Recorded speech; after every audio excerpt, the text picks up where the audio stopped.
Assalamualaikum Mbak. Waalaikumsalam, masuk Mbak. Mari Mbak, silakan duduk.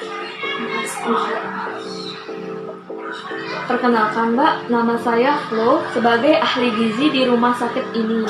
Dengan Mbak siapa sebelumnya dan ada yang bisa saya bantu? Oh, jadi nama saya itu Dara Sapandila, Pak. Jadi saya di sini itu atas saran dari teman saya. Dikarenakan saya itu kurang pede dengan berat badan saya sekarang. Oh, saya mengerti dengan tujuan kedatangan Mbak ke sini. Sebelumnya, apakah Mbak sudah tahu berat badan Mbak saat ini kira-kira berapa? Sudah sih Mbak, karena kemarin sih saya sudah berkonsultasi ke dokter umum. Nah, dokter umum itu menyarankan saya untuk berkonsultasi ke dokter gizi. Baiklah Mbak, sebelum saya bahas lebih lanjut, saya akan memberikan prosedur dalam berkonsultasi ini. Silakan Mbak baca terlebih dahulu. Baiklah Mbak.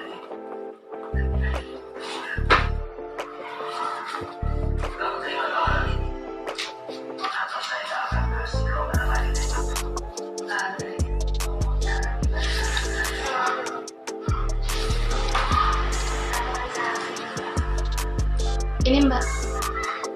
Baiklah, sampai di sini apakah Mbak sudah paham?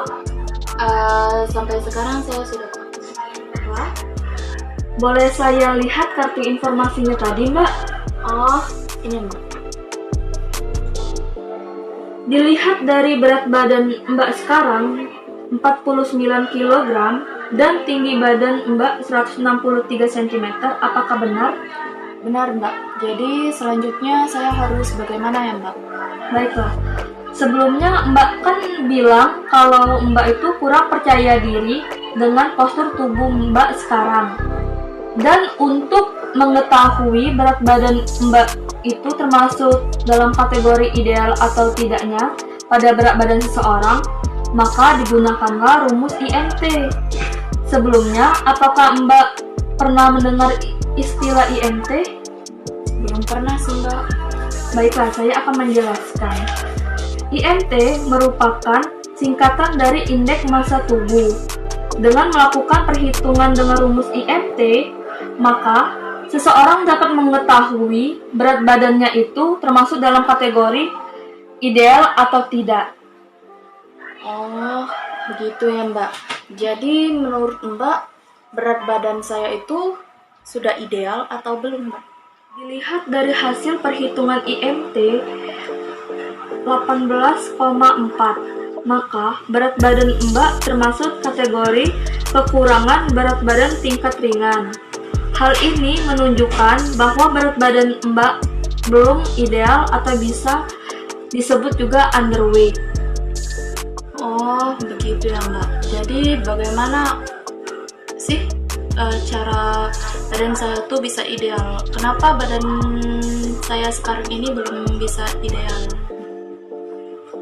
Itu termasuk beberapa faktor yang bisa menyebabkan berat badan seseorang belum atau kurang ideal.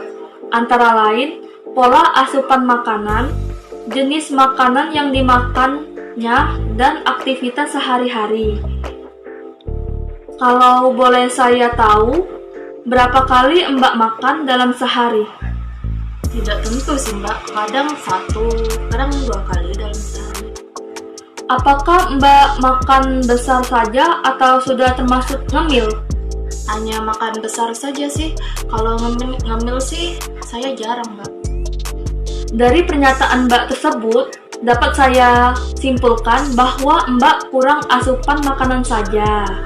Alangkah baiknya Mbak rutin mengonsumsi makanan besar sambil diselingi dengan ngemil makanan penunjang lainnya. Oh iya Mbak, selain itu apakah ada masalah lain selain jarang ngemil tadi Mbak? Nggak ada sih Mbak. Alhamdulillah keluarga saya itu sehat-sehat semua dan termasuk berat badannya itu dikategorikan normal. Hanya saja saya sendiri yang dikategorikan terlalu kurus ataupun ideal. Oh gitu, baiklah. Aktivitas Mbak setiap harinya? Ya, seperti biasa sih Mbak, kadang saya membantu orang tua saya, seperti saya mencuci piring, menyapu, dan mengepel, seperti kegiatan sehari-hari. Oh, baiklah Mbak.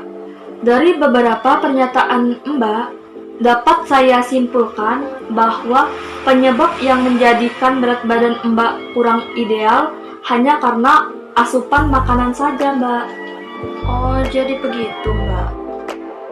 Baiklah, jadi Mbaknya sekarang berada dalam kondisi underweight, atau bisa dikatakan berat badannya kurang. Selanjutnya, apakah Mbak berniat untuk merubah kebiasaan asupan makan Mbak? Kalau niat sih ada Mbak, insya Allah saya akan merubahnya Mbak. Untuk mengubah kebiasaan Mbak saat ini, hal pertama yang harus Mbak perhatikan ialah dengan mengkonsumsi makanan-makanan yang seimbang, yaitu 4 sehat 5 sempurna.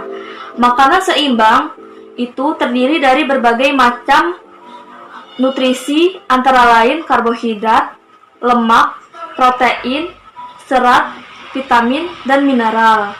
Yang kedua, Mbak harus mengubah frekuensi asupan makanannya itu lebih teratur, yaitu dengan mengkonsumsi 3 kali makanan besar dan diselingi 2 kali ngemil, atau makan makanan penunjang lainnya seperti mengkonsumsi biskuit, roti, buah-buahan, dan lain-lain. Apakah Mbak bersedia untuk merubahnya? Akan saya usahakan pola makan saya sehari-hari itu untuk lebih mengonsumsi asupan yang lebih bergizi ke depannya. Apakah Mbak sekarang sudah paham atau mungkin masih bingung? Alhamdulillah sih Mbak, sekarang saya sudah sedikit paham. Baik, untuk mendapatkan berat badan yang ideal, bisa Mbak lakukan sendiri di rumah dengan melakukan perhitungan IMT sesuai dengan rumus IMT yang tersedia pada poster ini. Jika Mbak mudah lupa dengan rumus IMT ini, silakan Mbak bawa selembaran poster kecil IMT ini dan bisa ditempelkan di tempat yang sering Mbak lihat, seperti di ruang makan, di samping kaca, atau tempat lain yang mudah Mbak jangkau. Oke, baiklah Mbak, sekarang saya sudah mulai paham dan saya akan lebih mengontrol pola makan saya ke depannya. Baik, jika tidak ada yang perlu ditanyakan lagi, semangat buat Mbak dalam menjalani aktivitas sehari-hari, dan jangan lupa mengontrol pola asupan makanannya ya, biar berat badannya ideal. Dan nanti Mbak lebih percaya diri dengan postur tubuh yang ideal. Oke lah Mbak, terima kasih ya Mbak atas saran dan masukan pada konsultasi pada Sama Mbak, terima kasih juga atas kepercayaan Mbak untuk bekerja sama dengan saya pada hari ini. Ya Mbak, sama-sama. Dan saya juga berterima kasih banyak kepada Mbak atas sudah meluangkan waktunya kepada saya. Kalau begitu saya pamit dulu ya Mbak. Oh iya, baiklah. Terima kasih ya Mbak. Iya Mbak.